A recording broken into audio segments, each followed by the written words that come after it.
जी है वो गलती उससे हो गई है तो उसके लिए हम पूरे बहुजन समाज और बहन मायावती जी से माफी मांग रहे हैं। अब ऐसा दोबारा नहीं होगा। साथियों नमस्कार, मैं सत्यानंद स्वामी और आप देख रहे हैं सत्या एक्सप्रेस। आज वैलेंटाइन डे है, हर तरफ हर जगह खुशियां ही खुशियां होंगी। कुछ ऐसे लोग जो वैलेंटाइन डे को ना मानते हुए पुलवामा की घटना को याद कर रहे हैं और इस दिवस को ब्लैक डे के रूप में मना रहे हैं, तो उन सभी सैनिकों को मैं श्रद्धांजलि व्यक्त करता हूं। दूसरी तरफ बहुजन समाज पार्टी की मुखिया बहन कुमारी मायावती जी पर जो होली गाई गई थी, उस गीत को लेकर के आज भी ट्रोलिंग चल रही है। आए दिन रुचि यादव जो बिरहा गायिका है, उसके ऊपर FIR हो रहा है। बहुत सारे लोग उसके खिलाफ अनाप शनाप बक रहे हैं, उल्टी सीधी गीत गा रहे हैं। मैं सभी लोगों को हर तरह से समझाने बुझाने की कोशिश की थी, लेकिन आज जब मैं बिरहा गायिका रुचि यादव के पिता के आंखों में आंसू देखा तो रहा नहीं गया। मैंने कहा कि अब इस लड़की को ज़्यादा परेशान करने की ज़रूरत नहीं है, क्योंकि ये भी बहुजन समाज की बेटी है और बहुजन समाज अगर का कोई भी शख्स थोड़ी सी गलती करता है तो उसे ज़्यादा टॉर्चर न करें, बल्कि उसे माफ़ कर दें। अब रुचि यादव के पिताजी जिस तरह से अपने बेटी की गलती को मानते हुए बहन कुमारी मायावती व बहुजन समाज से माफ़ी मांग रहे हैं। जी है वो गलती उससे हो गई है तो उसके लिए हम पूरे बहुजन समाज और बहन मायावती जी से माफ़ी मांग रहे हैं। अब ऐसा दोबारा नहीं होगा। और जो हम लोगों को टार्चर किया जा रहा है, बहुजन समाज के लोग कर रहे हैं, हमको कभी भी मार सकते हैं या कुछ भी कर सकते हैं।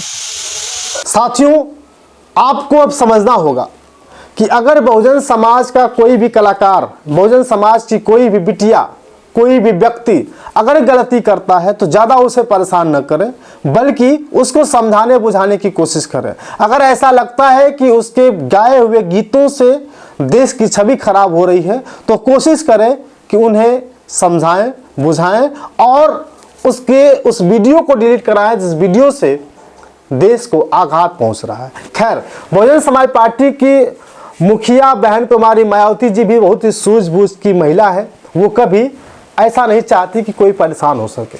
बहुजन समाज पार्टी की मुखिया एक ऐसी शख्स है जिसको पूरे देश के दलित समाज के लोग मसीहा मानते हैं और उन्हें जिंदा देवी कहा जाता है। साथियों, बहुजन समाज पार्टी की मुखिया भी अब रुचि यादव के इस बड़े से कारनामे को देखने के बाद शायद मान चुकी होंगी, तो इसलिए बहुजन समाज से भी निवेदन है कि अब रुचि यादव को माफ़ कर दिया जाए। रुचि यादव ने जो गलती करी, उस गलती का उसे एहसास हो चुका है और माफ़ी भी मांग ली है। लेकिन अब मेरे इस वीडियो को बनाने का उद्देश्य ये है कि जिस तरह से रुचि यादव ने गलती करी, अब कोई भी शख्स ऐसी गलती न करे, क्योंकि अगर आपकी गीतें वायरल होती हैं, अगर आपकी गीतें गाई जाती हैं, अगर आपकी गीतें सुनी जाती हैं, तो सिर्फ और सिर्फ जहां तक मुझे पता है बहुजन समाज के लोगों के द्वारा। अगर खेसारी लाल यादव, पवन सिंह, दिनेश लाल निरहुआ, मनोज तिवारी अगर वायरल हुए होंगे तो सिर्फ और सिर्फ बहुजन समाज की देन है। लेकिन अब मनोज तिवारी को लेकर के एक बहुत ही बड़ी वीडियो सामने आ रही है। मनोज तिवारी का जब समय हुआ करता था, जब वो गीत गाते थे, तो एक गाना उनका भी वायरल हुआ था, जिस गाने की बोल थी कि आवे के पड़ी खाली चड्ढी पहन के, नहीं त घघरा चोली में।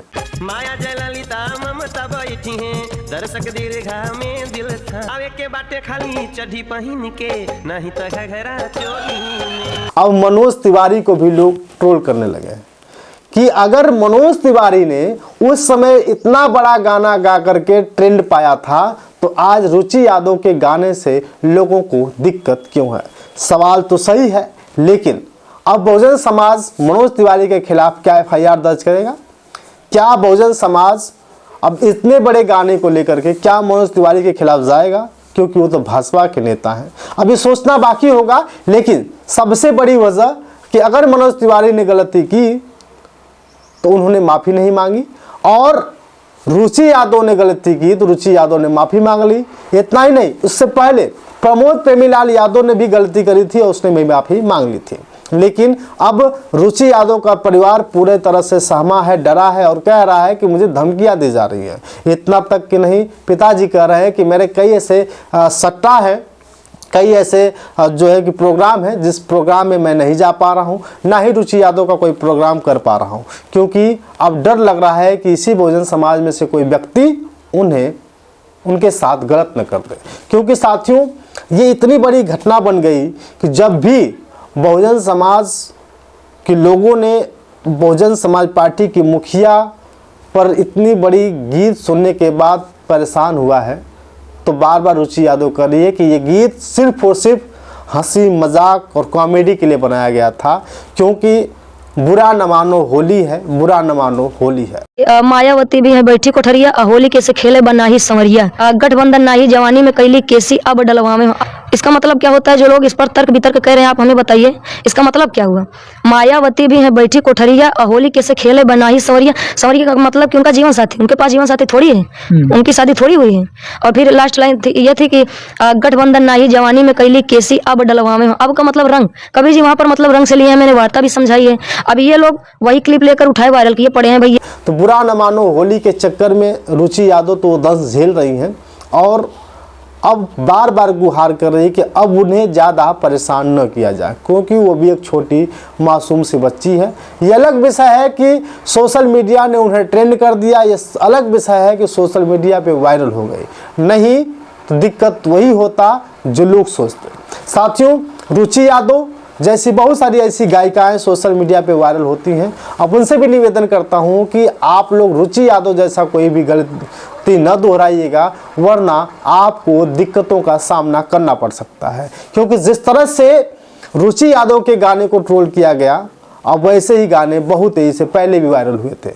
मनोज तिवारी का गाना अभी भी ट्रेंड हो रहा है।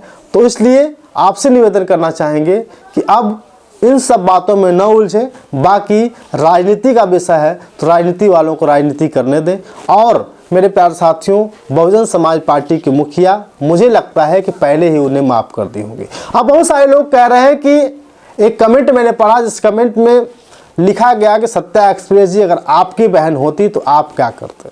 ये आपने सही कहा कि मेरी बहन होती तो मैं FIR करता, लेकिन अगर वो बार बार माफ़ी मांग रहा है, उसका परिवार अगर दिक्कत में है, तो मैं यही कोशिश करूंगा कि वो मान जाए।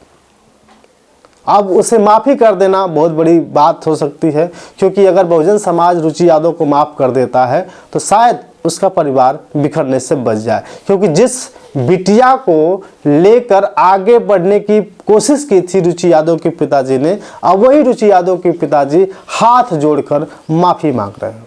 इसलिए साथियों, अब आपसे भी निवेदन है कि रुचि यादव को माफ़ कर देना चाहिए, क्योंकि बहुत सारे जो अब मिशन गायक कलाकार हैं, उन लोगों ने भी जो कहना था वो कह चुके हैं। बहुजन समाज पार्टी के लोगों ने जो कुछ कहना था कह चुके हैं। जो FIR दो जो करना था वो कर चुके हैं। अब उस रुचि यादव पे क्या कार्रवाई हुई नहीं कार्रवाई हुई वो तो अभी हमें नहीं पता है, लेकिन इतना मुझे ज़रूर पता है कि विरहा गायिका रुचि यादव ने माफ़ी मांग ली है, तो उसे माफ़ कर देना चाहिए। क्योंकि यही बहुजन समाज, वो भी बहुजन समाज के एक अंग है। और अब हम उन नेताओं से सवाल करना चाहते हैं जो बहुजन समाज पार्टी की मुखिया बहन कुमारी मायावती को कहते हैं कि अगर हमारे साथ गठबंधन में शामिल हो जाती तो अच्छा होता। लेकिन क्या लगता है कि बहुत सारे नेता सिर्फ PDA की बात करते हैं, लेकिन जब दलित महिला, दलित व्यक्ति, दलित नेता के ऊपर ऐसी गीतें आती हैं तो शांत रहते हैं। बहुत सारे लोगों की मैं बात कर रहा हूँ। तो आप समझ सकते हैं कि जब भी दलितों के ऊपर कोई भी गलती होगी, जब भी दलितों के साथ छेड़छाड़ होगा, जब भी दलित महिलाओं के साथ, दलित युवकों के साथ, दलित युवतियों के साथ घटना घटेगी, तो कोई भी पार्टी सामने नहीं आएगी। क्योंकि ये सब जितना बड़ा मामला था, उस मामले को देखते हुए सब लोगों ने कह दिया कि रुचि यादव तो गलत थी, लेकिन नेताओं ने अपना अंश दिखा दिया कि ये तो दलित समाज की बात है, ये तो बहन मायावती जी की बात है। लेकिन गठबंधन की जब बात आएगी तो सब लोग कहेंगे आइए ना हम हाथ मिलाते हैं। बाकी आपकी राय। शुक्रिया।